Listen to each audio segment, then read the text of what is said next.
I'm asking the question today, how do you find rest when there isn't any? And it's a question on my mind and in our life. And as I listen to many of you, it's a question that many of you are asking. And of course, answering that question can't be solved in 32 minutes, but we can get started with it, can't we? So I've turned to the book of Matthew, chapter 11. If you have a smartphone, you can find this historical record of one of the earliest followers of Jesus who wrote about being with Jesus. And Matthew chapter 11, verses 28 through 30. And as I'm thinking about that passage, imagine the scene.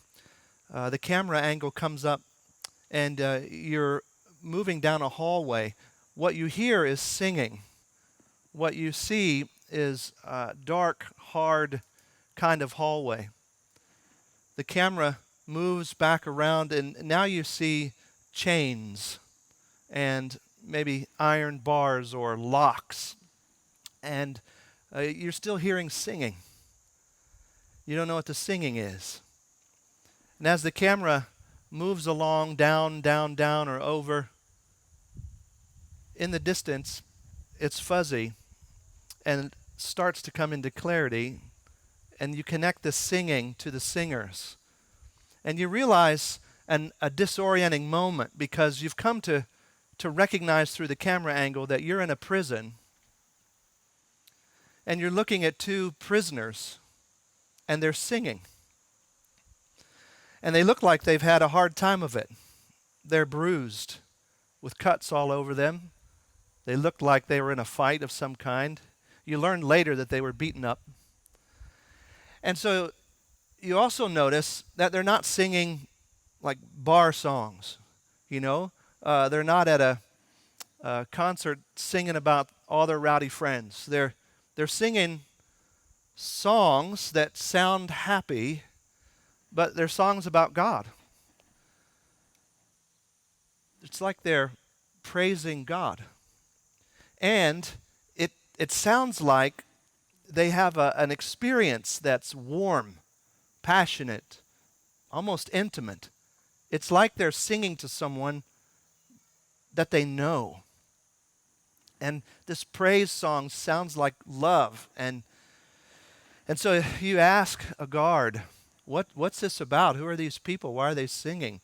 And the guard says, those two are Christians. They're insane. And what are they singing about? What's a Christian? And the guard says, I don't know. All I know is that they think a certain dead man named Jesus is alive, and they sing to him. And you scratch your head because you've not ever encountered something like that. A Christian thinking a dead man is alive. And in prison, they've had things taken away from them that they enjoy. And they've had burdens added onto them that they dislike. And yet here they are singing. As you learn more about Christians from what you can through the pieces of conversation, you realize that the dead man they think is alive, his name was Jesus, and you realize that Jesus taught something that would enable Christians in prison to sing, praise, hope. And that something is right here. We've turned to it, this first century record of Jesus from Matthew. It's Matthew chapter 11. And Matthew recorded something that Jesus taught that as you read the record of Christians after him, it seems like they experienced this thing. And here's what Jesus taught that enables us to sing when things we like are taken away and things we don't like are added to us. He said this in verse 28, "Come to me, all you who labor and are heavy laden, and I will give you rest. Take my yoke upon you, learn from me. I am gentle, lowly in heart, and you will find rest for your souls. For my yoke is easy and my burden is light. A restless soul finds rest in Jesus, such that even though the circumstances all around followers of Jesus are wearisome, wear you out, weigh you down, inside you have what an old Christian called a Sabbath heart. That is a residue of rest that goes with you wherever you are. And so that somehow you sing, even behind bars, for things you didn't ask for and you didn't deserve and you didn't do. Now, none of us are sitting behind physical bars, but a lot of us are feeling metaphorically, emotionally, and physically chained down. Burdens added to our life that we don't want. We just don't want to live a day with some of the things we're having to live a day with. And some of the things we enjoy that help us get through this time of year are all thrown into jeopardy. Football, Thanksgiving, Christmas, milestones, graduations, starting, all thrown into jeopardy. And we're trying to figure it out. And all around us, if you search the Google machine and you just type in stress, COVID, you'll be able to read for days all the ways that COVID fatigue is weighing in upon us. Because, as you know, it's not just COVID. It's the combination, isn't it? Layers of racial injustice, layers of economic challenge, and layers of political strife. We were joking a little bit earlier. Our little guy is wearing a USA hat today.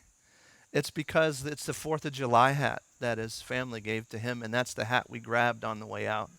And I suddenly realized, oh my goodness, people will think we're making a political statement. And I think, man, just 6 months ago, he could have wore that hat and not thought much about it. And whether we wear a mask or not makes a political statement. And now all of a sudden, what we wear and don't wear makes us labeled. And all of this in an election year. And so add to that some of the loneliness we all feel, the irritation, the frustration. And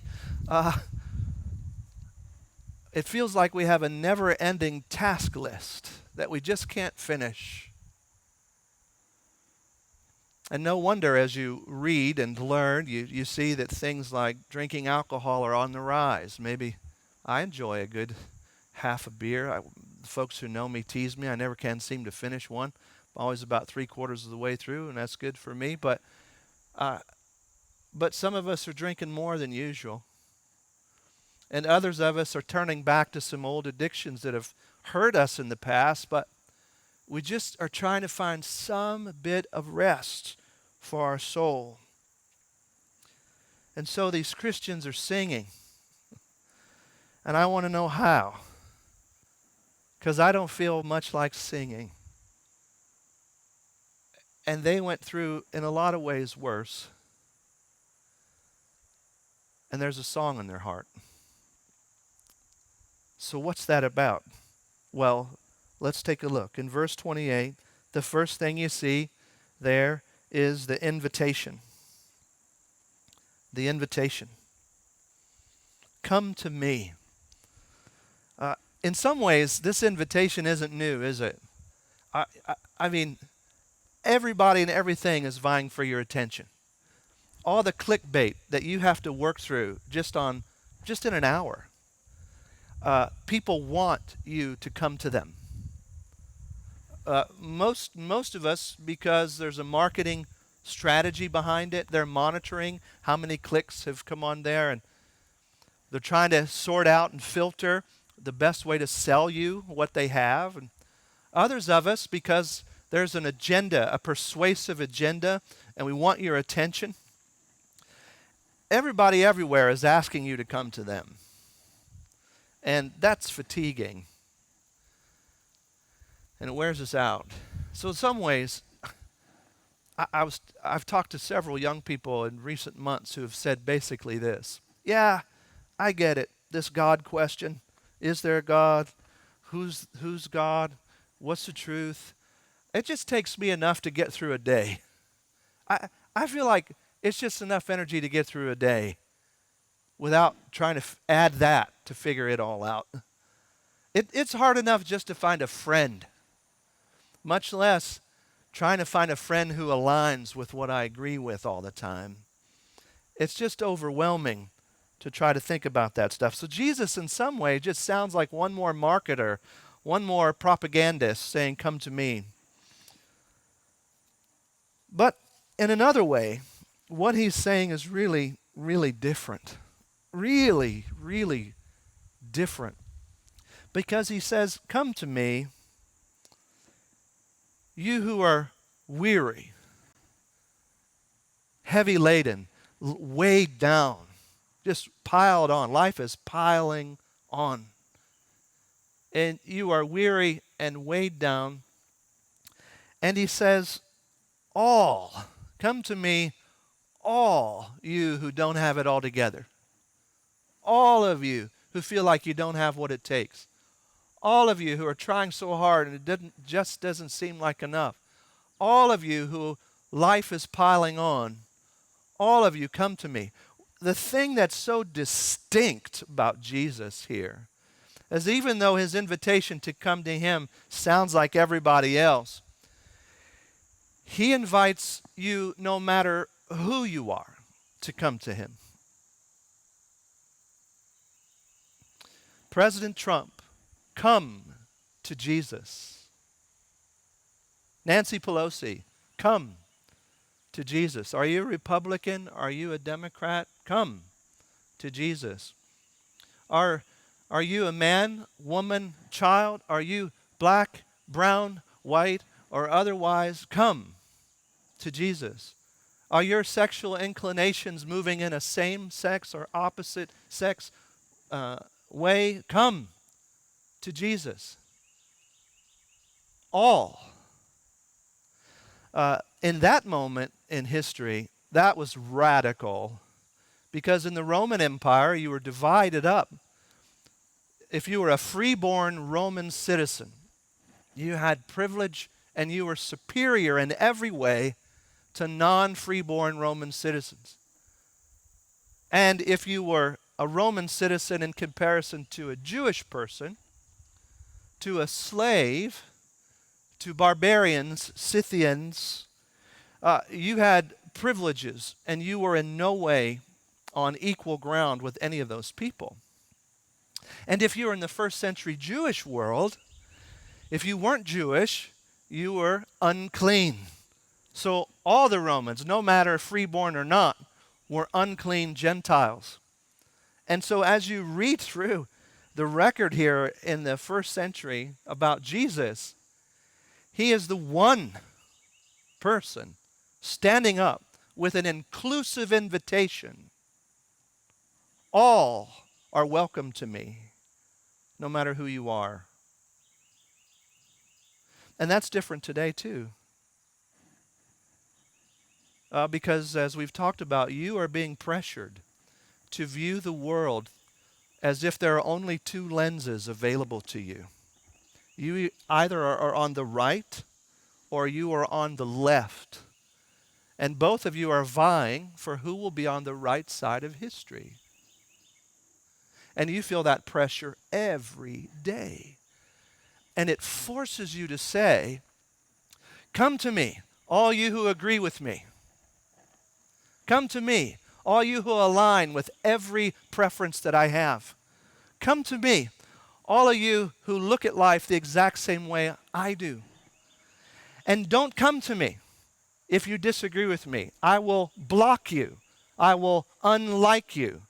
I will create my own internet-gated community. I will only listen to those who agree with me. I will only count as friends those who are like me. And within that gated community, I will love. Because I'm all about love, actually.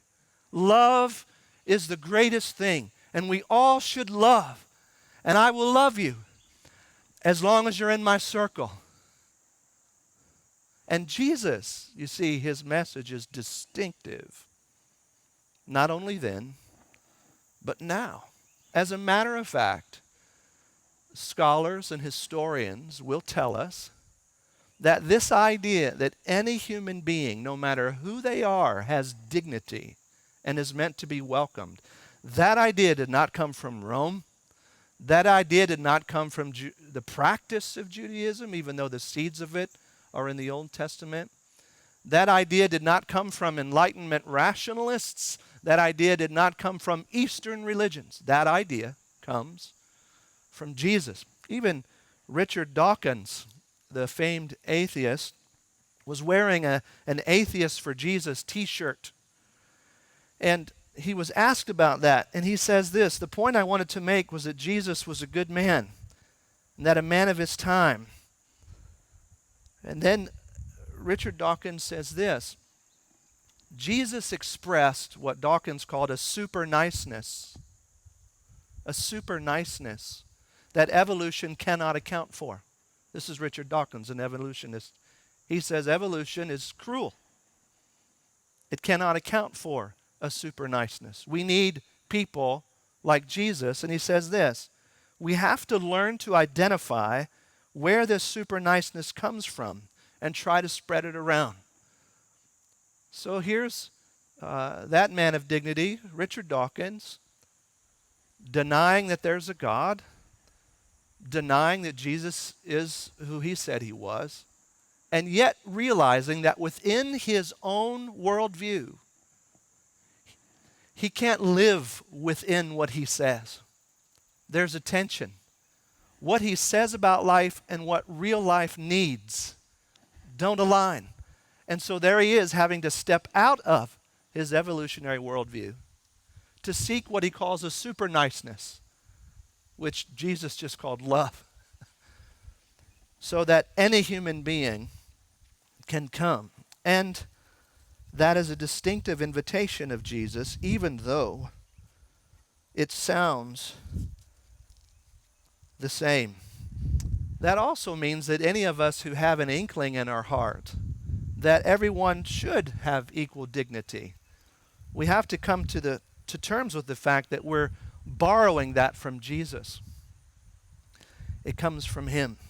And so this Jesus is saying, you can come to him, and that means you are received and welcomed. You are welcomed. Jesus not only invites you to this rest, but he teaches you. First, you come to him no matter who you are, but the first prerequisite now is to humble ourselves. Humble ourselves. You must admit that you are worn out.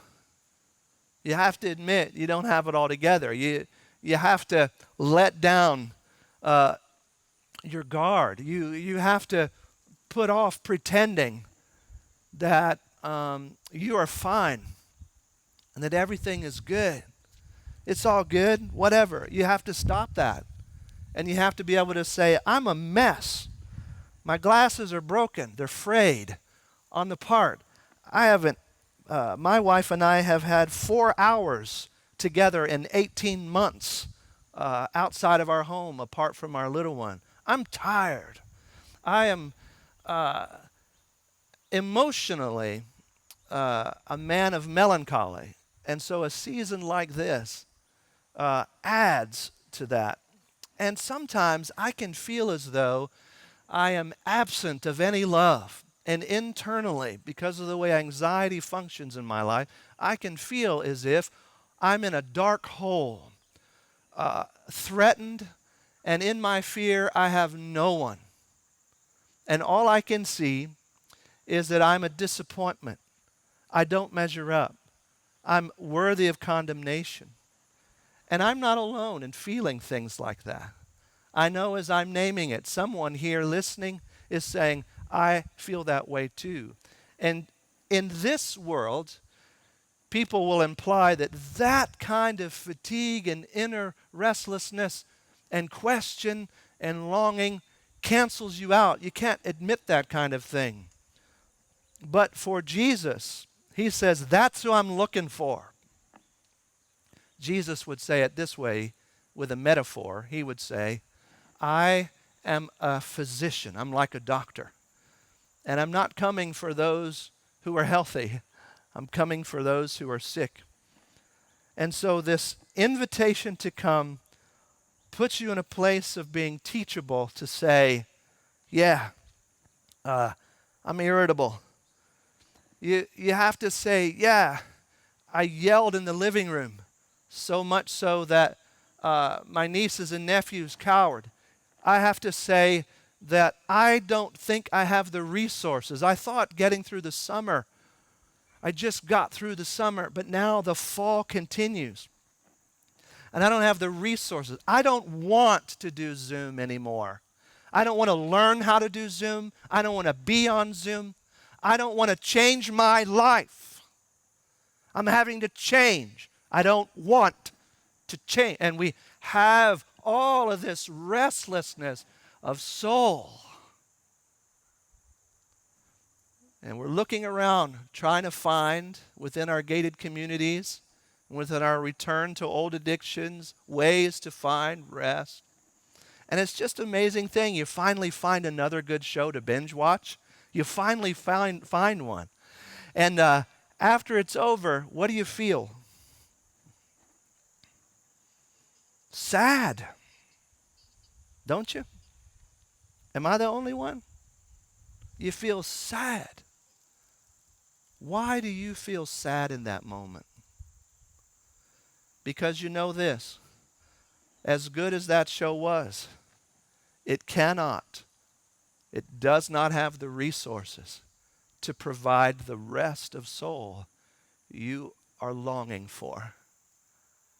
And so Jesus says, come to me no matter who you are, Republican, Democrat, all of that. But the first thing that has to happen is you must come, not with all your pomp and circumstance.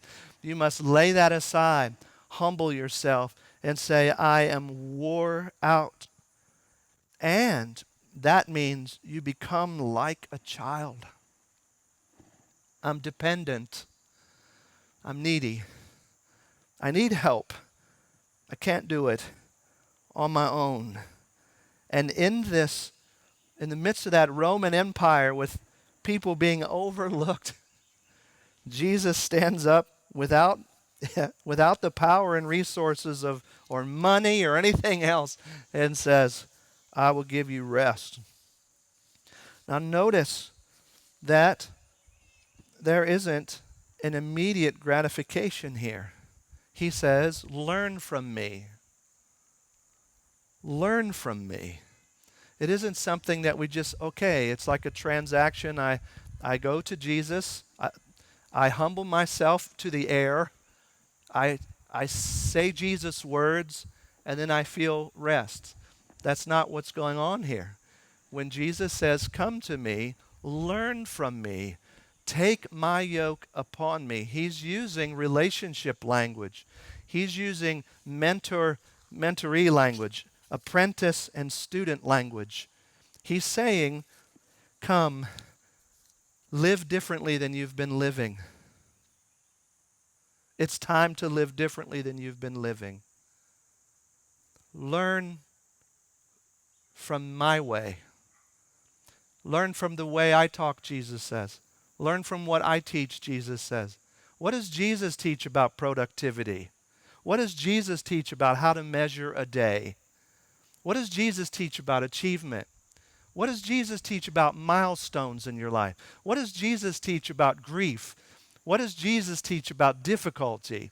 What does Jesus teach about blessedness? What does Jesus teach about soul nourishment? What does Jesus teach about significance? What does Jesus teach about finally arriving in your life? What does Jesus teach? What does he say? How does he hold you up?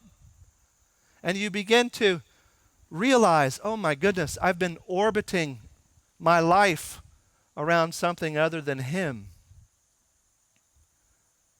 And what his invitation is to begin to orbit your life around me, Jesus is saying.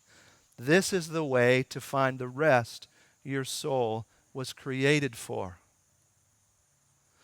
And so it might be the smallest thing. It used to be before COVID and before these intensified layers of economic and racial and political strife, you measured a day in a certain way. Now, you're underneath all these layers, still trying to measure the day the way you did then.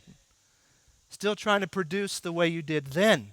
Still trying to get through a day the way you did then. And you're frustrated. You're wore out. You're irritated because it's not working. And that's because it can't. I remember a student who, a class I was teaching, a semester-long class, and the student earnestly came up at the beginning of the class and he said, I'm having brain surgery in 3 weeks, Professor. I don't want that to affect the class. And I said, there is no way. After I said, oh, tell me about this surgery and how are you doing and all that stuff, I then said, I want you to know there is no way that you can have brain surgery and it not affect this class. As a matter of fact, I suggest you drop this class right now. We'll take it again in the future. Go be a human being walking through brain surgery. Don't worry about the assignments that I'm going to add in your life. Some of us are like that. We don't know how to feel secure. We don't know how to feel whole. We don't know how to feel like we could have rest if we can't keep doing what we always did. And there we are at a crossroads, trying to put that round peg in that square children's toy. But it's not a toy, it's your life. And Jesus is saying to all those in that Roman world, the rest you long for is with me. And so the smallest thing, it's if you have nephews and nieces, or if you know people who have kids, or if you have kids yourself, the first time you go on vacation with a toddler is not always, it doesn't always feel like a vacation experience. Because you have in your mind the way the vacation always went before, and then you have in your mind from every commercial you've ever watched what a vacation is supposed to be. And then you start by packing up half your house because you realize basically we have to do in a foreign space what we do every day here, because that rhythm is going to stay the same. So you pack up all the stuff you can and you load it and unload it. And if you've not had an argument with your spouse after that, that is amazing.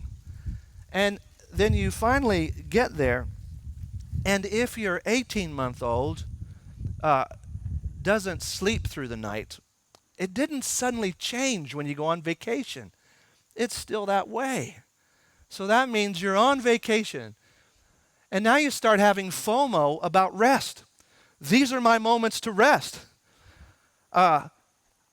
He was up at 10:30, 1:30, 3:30, and 4:30. I'm supposed to be resting. And now you start to stress because you're not getting rest with the moments that you have to get rest. And everybody who goes through an experience like this knows what you need. You have to decide to realize you're in a new season. And that vacations will not be what they were. And there is a joy to be found in this new way of vacationing if you will humble yourself and learn. And then there you are, by the lake water, with a little one seeing a lake for the first time in their life. And the wonder and the awe of a lake. Imagine an ocean. It's just a lake, and there's little imported shells. There's no way there's shells like that in the middle of Missouri, right? They're imported shells on a little sandy beach. He's collecting shells, never seen one in his life. And guess what else is full of awe and wonder? A stick. Because you know what you can do with a stick? You can draw in the sand. And suddenly, if you humble yourself, there you are, a grown person playing again. And it's something how rest enters the soul. Playing. And maybe it's been a long, long time since you played.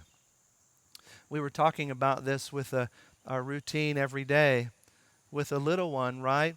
I just said to Jessica, the best way to pass the time is for me to actually play. To actually play with the cars and the plastic animals. If I keep trying to think of something else or put something on in the background or whatever, my mind goes there, the time just slow.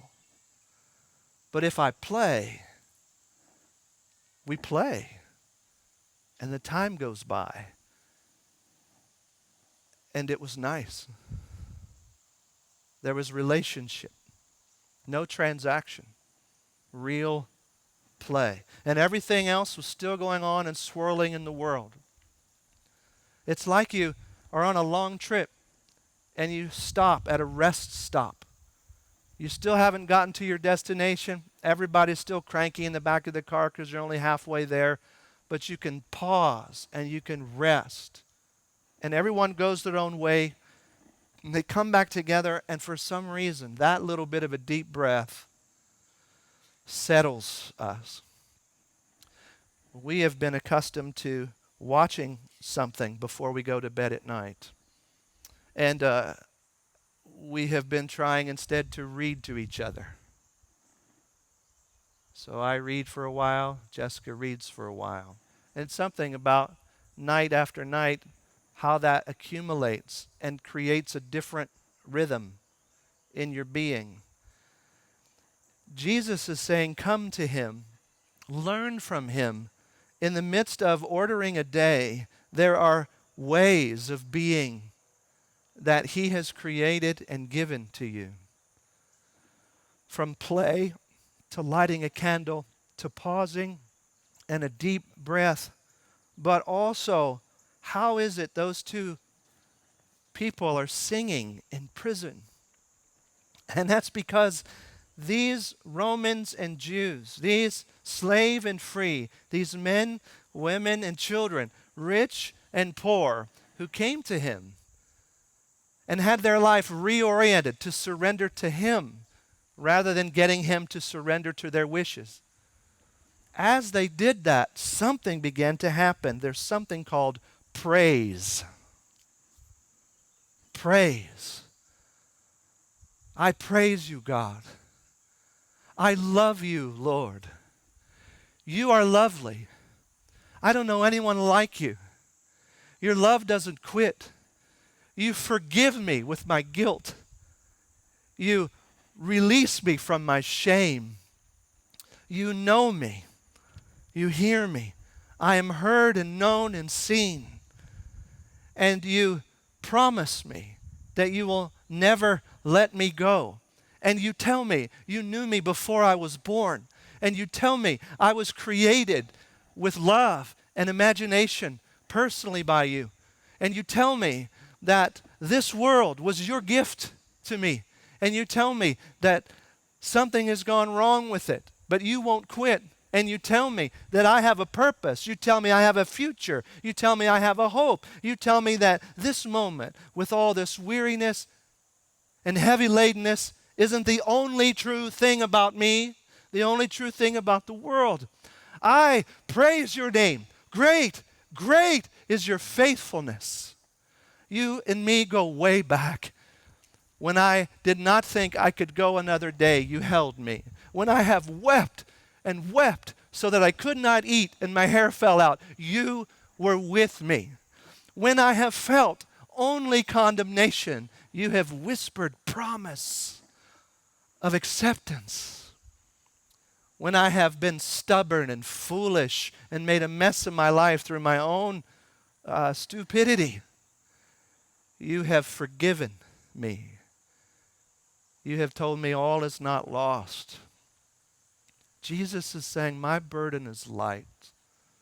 My yoke isn't heavy. Come, learn from me. And now with praise, there's promise. I will, he says. You see it there? I will give you rest. You won't be able to manufacture it. It's not within you to be able to make happen. But I know you. I will do it. And there you are, in the midst of a moment of a day, feeling some kind of gratitude, some kind of confidence, some kind of play, some kind of memory about why we're here in the first place and what all this is about and who it was who created me and whose I am. And somehow you sing. And they ask you, why are you singing? You say, I don't know, I'm wore out. I'm heavy laden and weighed down. I was crying just a few minutes ago. But there's a certain dead man. I know it sounds crazy, but he's alive. And he made a promise that if anyone would come to him and surrender their life to him and learn of him, he would speak peace to their restless soul. And so right now I have a sense of my cares being cared for by him. Right now I have a sense of all my sin being forgiven, all my guilt being removed and taken. Right now I have a sense of laughter and play. That's why I sing.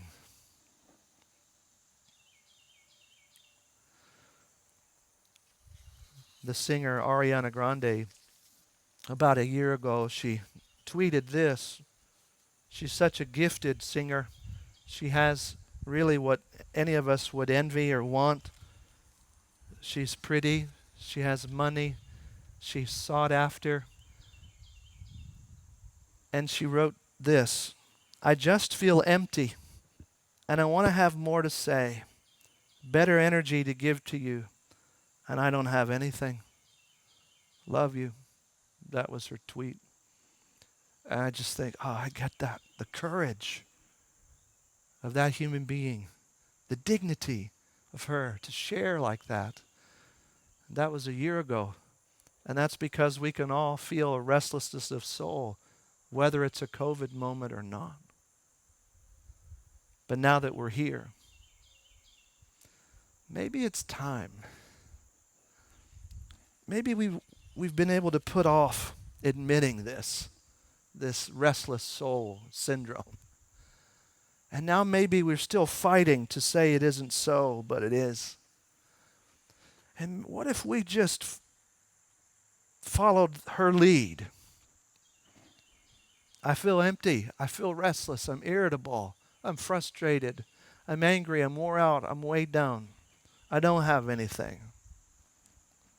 But then, instead of looking to one more Netflix episode and one more drink and one more whatever good thing that is so good but it can't satisfy, we finally say to ourselves,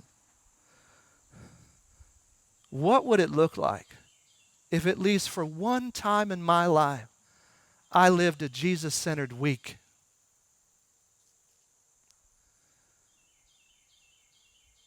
Could I know